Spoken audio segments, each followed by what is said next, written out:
আমি এই বাচ্চাকে কথা দিয়েছি তার আব্বাকে জিন্দা করে দিব, তার আব্বাকে তুমি জিন্দা করে দাও।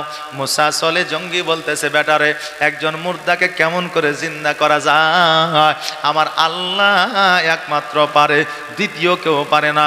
আমার আব্দুল কাদের জিলানী বলতেছে, আব্বা গো তুমি যদি না পারো তুমি আমার দায়িত্বে দিয়ে দাও। মুসা সলে জঙ্গি বলে, আব্দুল কাদের জিলানী যাও যাও তোমাকে দিয়ে দিলাম। আব্দুল কাদের জিলানী বলে, আল্লাহ গো তুমি আজরাইলকে পাঠায়া দাও, যে ইসরায়েল জানটা নিয়ে গিয়ে সেই জায়গায় রেখেছে আবার যেন পুনরায় ফেরত দিয়ে দেয়। আল্লাহ বলে, এ ইসরায়েল আর দেরি করিও না, দেরি করিও না। কারণ হলো আমার বড় পীর আব্দুল কাদের জিলানী বলেছে তার জানটাকে তুমি ফিরে দাও, নইলে তার যে জালালি মেজাজ আছে ওই জালালি মেজাজ যদি উন্মোচন হয়ে যায় দুনিয়া আর আগে যাবে না। সঙ্গে সঙ্গে ইসরাইল আলাইহিস সালাম ওই জানটাকে ফিরে দিলেন, ওই মুর্দা ব্যক্তি প্রাণ ফিরে পেলেন, আবার পুনরায় জিন্দা হয়ে গেলেন। আজকে একজন আল্লাহর ওলির পাওয়ার যদি আল্লাহ এত দিয়ে দেয়, বলেন আমার নবীর পাওয়ার কত ছিল? এখন কিছু মানুষ আছে যারা বলেন নবী আমাদের মতো ছিল, জোরে বলেন নাউজুবিল্লাহ। আবার অনেকেই বলে নবীর কোনো মুজিজা ছিল না, নবী ইলমে গায়েব জানতো না। অনেক মানুষ অনেক কথায় বলে, বলে নবী আমার মতো ছিল। আমি বলবো নবী যদি তোমার মতো ছিল, নবী তো চন্দ্রকে দুখণ্ডিত করেছিল, তুমি একবার করে দেখাও। নবী তো জাবিরের বাড়িতে থুতের বরকতে খাবারে বরকত দিয়েছিল, তুমি একবার করে দেখাও। মানুষ তুমি বলছো নবী আমার মতো ছিল, খাদিজার কত বিখ্যাত জায়গা ভালো করে দিয়েছিল, তুমি একবার ভালো করে দাও। হবে? হবে না, তার দ্বারা সম্ভব হবে না। অতএব ওই বলে নবী আমার মতো ছিল। কবি তো কবি দূরের কথা, বিজ্ঞান কি বলছে দেখেন। আর বিজ্ঞানীরও বিজ্ঞানী আমার নবীজি, জোরে বলেন সুবহানাল্লাহ। একবার হাত উঠিয়ে বলেন না ইয়া রাসূলুল্লাহ। বিজ্ঞানীরও বিজ্ঞানী আমার নবীজি, এমন একটা দয়ার নবী আর হবে কি, এমন একটা মায়ার নবী আর পাইবা কি? বিজ্ঞানীদের বিজ্ঞানী আমার নবীজি। বিজ্ঞানীরা রথের যুগে আকাশেতে যায়, আমার নবী রকেট ছাড়া মেয়েরা যেতে যায়, জোরে বলেন সুবহানাল্লাহ। আজকে কয়েকদিন কিছুদিন আগে কয়েক মাস আগে একজন ভারত থেকে চন্দ্রযানে গেল, কত না পপুলারিটি অর্জন করলো, তাই না? ভারত এক নম্বর দেশ, কেউ চাঁদের দেশে যেতে পারেনি, ভারত থেকে একজন গেছে। যারা বলে নবী আমার মতো ছিল তারাই না কত প্রশংসা করলো তার, করলো না করলো না করলো, কিন্তু নবীর প্রশংসা করলে তাদের গায়ে লাগে। এই শোন, আজকে তারা এরোপ্লেনের সাহায্যে রকেটের সাহায্যে চাঁদের দেশে গেল, আমার নবীর আমলে রকেট ছিল না, এরোপ্লেন ছিল না। আমার নবী চাঁদের দেশ তো দূরের কথা, সপ্তম আসমান ভেদ করে আল্লাহর সঙ্গে দিদার করেছিল, জোরে বলেন সুবহানাল্লাহ। আজকে ওই নবীর নাম শুনলে তোমাদের গা কেন জ্বলে? জ্বললে কি হবে? কারণ ইজ্জতের মালিক তো আল্লাহ, আমার নবীকে ইজ্জত দিয়েছে কে? আল্লাহ। তুমি কেন? তোমার পরম্পরা সবাই যদি চেষ্টা করে নবীর মান ও শানকে ছোট করতে পারবে না। আর বিজ্ঞানীরা রথের যুগে আকাশেতে যায়, আর আমার নবী রকেট ছাড়া মেয়েরা যেতে যায়। ওরে এই যুগে কি এমন বিজ্ঞান আর হবে কি? ওরে এই যুগে কি এমন বিজ্ঞান আর হবে কি? বিজ্ঞানীদের বিজ্ঞানী আমার নবীজি, বিজ্ঞানীদের বিজ্ঞানী আমার নবীজি। আবু বকর সিদ্দিকের সাপে কামড়াইল, আর আমার নবীর থুতু দিয়া ভালো হয়ে গেল, জোরে বলবেন না সুবহানাল্লাহ। আজকে যারা বলে নবী আমার মতো ছিল, তাদের থুতু যদি ঘামাচিতে দিয়ে দেওয়া হয়, ভালো হওয়া তো দূরের কথা, ওই জায়গায় জীবাণুতে আক্রান্ত হয়ে যায়, ক্যান্সার হয়ে যাবে, কিন্তু ভালো হবে না। তারাই বলে নবী আমার মতো ছিল, জোরে বলেন নাউজুবিল্লাহ। এই তুমি তো দূরের কথা, আজকে একটা সাপে কাটা রোগীকে যদি হাসপাতালে নিয়ে যাওয়া হয়, আগে 100টা ইনজেকশন দিবে, তারপরে রক্ত পরীক্ষা করবে, তারপরে বলতে পারবে রোগীটা বাঁচবে না মরবে। কিন্তু আবু বাক্কারকে যখন সাপে দংশন করলো, গাটা সবুজ বর্ণ হয়ে গেল, চোখ দিয়ে পানি ঝরতে লাগলো। নবী আমার বলছে, আবু বাক্কার কি ব্যাপার, তোমার চোখে পানি? বলে হুজুর সাপে দংশন করেছে। কোন জায়গায়? বলে পায়ের তালুতে। নবী আমার থুতু মুবারক লাগিয়ে দিলেন। আবু বাক্কার বলে, খোদার কসম করে বলি, নবী যখন থুতু মুবারক লাগিয়ে দিয়েছে, আমার শরীরের সমস্ত বিষ পানি হয়ে গেছে। জোরে বলেন সুবহানাল্লাহ। তাই বলছেন, আবু বাক্কার সিদ্দিকের সাপে কামড়াইল, আর আমার নবীর থুতু দিয়ে ভালো হয়ে গেল। ওরে এই যুগে কি এমন ডাক্তার আর হবে কি? ওরে এই যুগে কি এমন ডাক্তার আর পাইবা কি? বিজ্ঞানীদের বিজ্ঞানী আমার নবীজি, বিজ্ঞানীদের বিজ্ঞানী আমার নবীজি।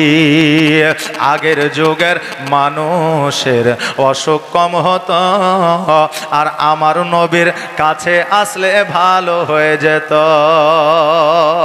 আজকে আলেম ওলামার কাছে গেলে বলে এটা শিরিক করা যাবে না, পীর ও মুর্শিদের কাছে গেলে বলে এটা শিরিক, এটা করা যাবে না।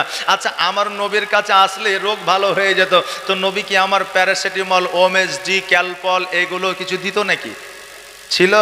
ছিল না। কি দিত? নবী আমার কিছু কোরআনের আয়াত দিত, আর কিছু গাছগাছরা দিত, মানুষের রোগ ভালো হয়ে যেত। আবু বাক্কার বলেছে, আমার কোনো রোগ হলে নবীর সম্মুখে গেলে নবীর চেহারা দেখেই রোগ ভালো হয়ে যেত। জোরে বলেন সুবহানাল্লাহ। আজকে বাবা, আজকে ওই আলেমের কাছে কোরআনের আয়াত ফোং যদি নিতে যায়, পীর ও মুর্শিদের কাছে যদি নিতে যায়, তো অনেকের কাছে শিরক ও বেদাত হয়ে যায়। বাবজি, আমার নবী যখন দিয়েছেন, তা আমরা নবীর উম্মতি হয়ে নিতে অসুবিধা নাই। বলছেন, আগের যুগের মানুষের অসুখ কম হতো, আর আমার নবীর কাছে আসলে ভালো হয়ে যেত। ওরে এই যুগে কি এমন ওঝা আর পাইবা কি? ওরে এই যুগে কি এমন ওঝা আর হবে কি? বিজ্ঞানীদের বিজ্ঞানী আমার নবীজি, বিজ্ঞানীদের বিজ্ঞানী আমার নবীজি। এমন একটা দয়ার নবী আর পাইবা কি? এমন একটা মায়ার নবী আর হবে কি? বিজ্ঞানীদের বিজ্ঞানী আমার নবীজি। আল্লাহুম্মা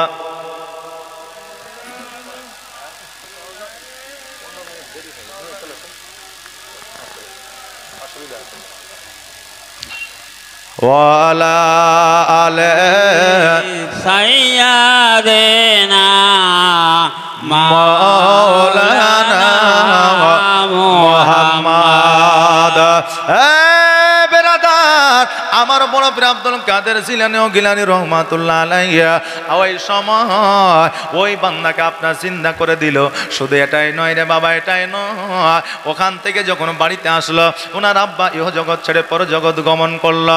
আমার বড় পীর আব্দুল কাদের জিলানীকে যখন মাদ্রাসায় অ্যাডমিশন করা হলো, ভর্তি করা হলো, এবার মাদ্রাসায় যখন ভর্তি করানো হয়, প্রথমে বগদাদি কায়দা পড়ানো হয়। বাচ্চাকে বলল, হ্যাঁ আব্দুল কাদের, তুমি কি জীবনে মাদ্রাসায় গেছো, মসজিদে গেছো, জীবনে আলিফ বা তাসা পড়েছ, জীবনে কোনোদিন কোরআন পড়েছ?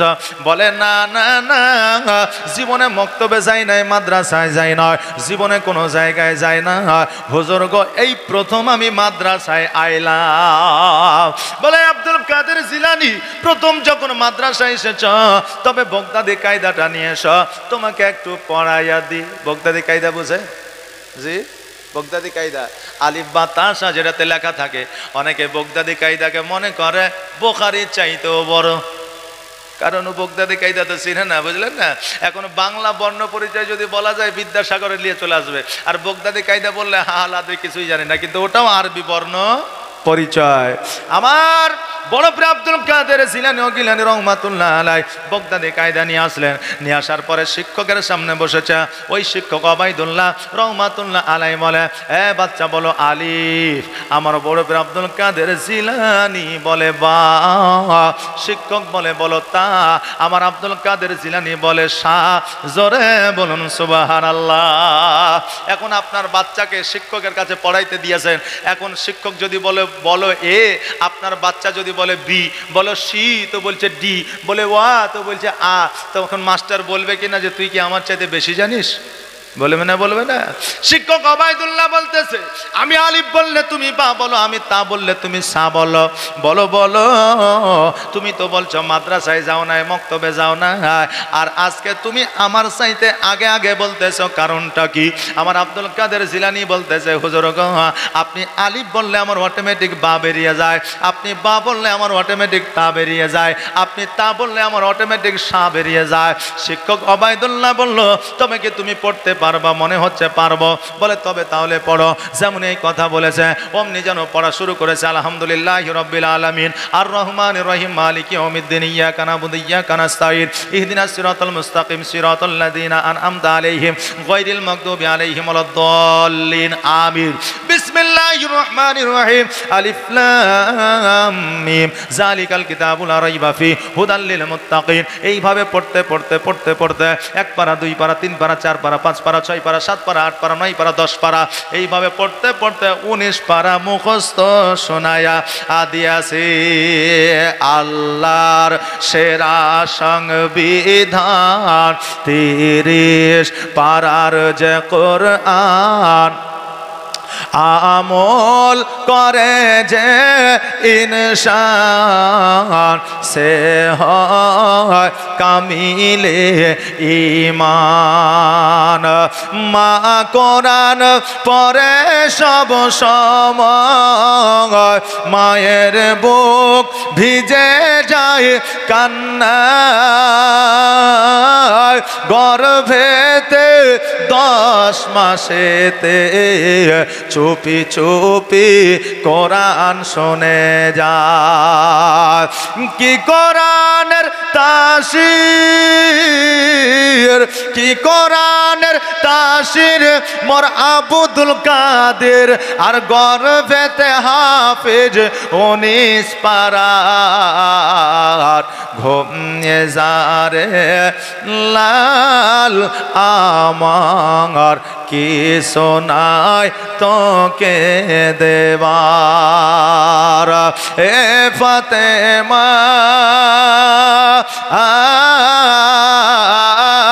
এ ফাতেমা আজ বেগানা আর এক দানা নেই ঘরে খাবার।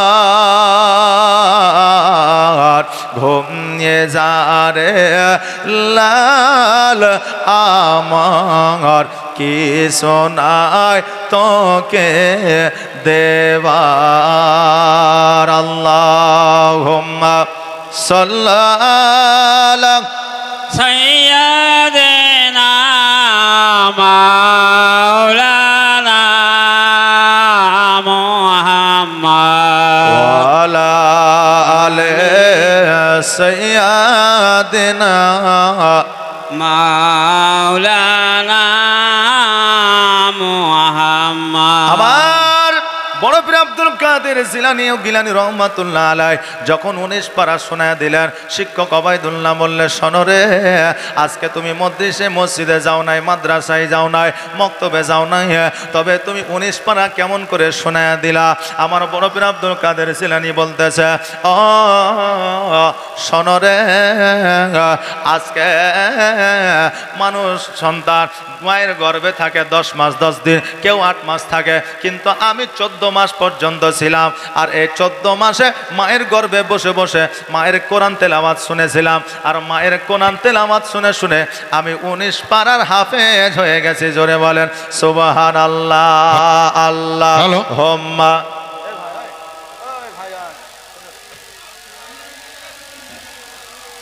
মাওলানা তাকবীর। হলদিবাড়ি হুজুর কিবলা জিন্দাবাদ, জিন্দাবাদ। হলদিবাড়ি হুজুর কিবলা জিন্দাবাদ, জিন্দাবাদ জিন্দাবাদ। তাকবীর। আল্লাহু আকবার, তাকবীর। আল্লাহু আকবার।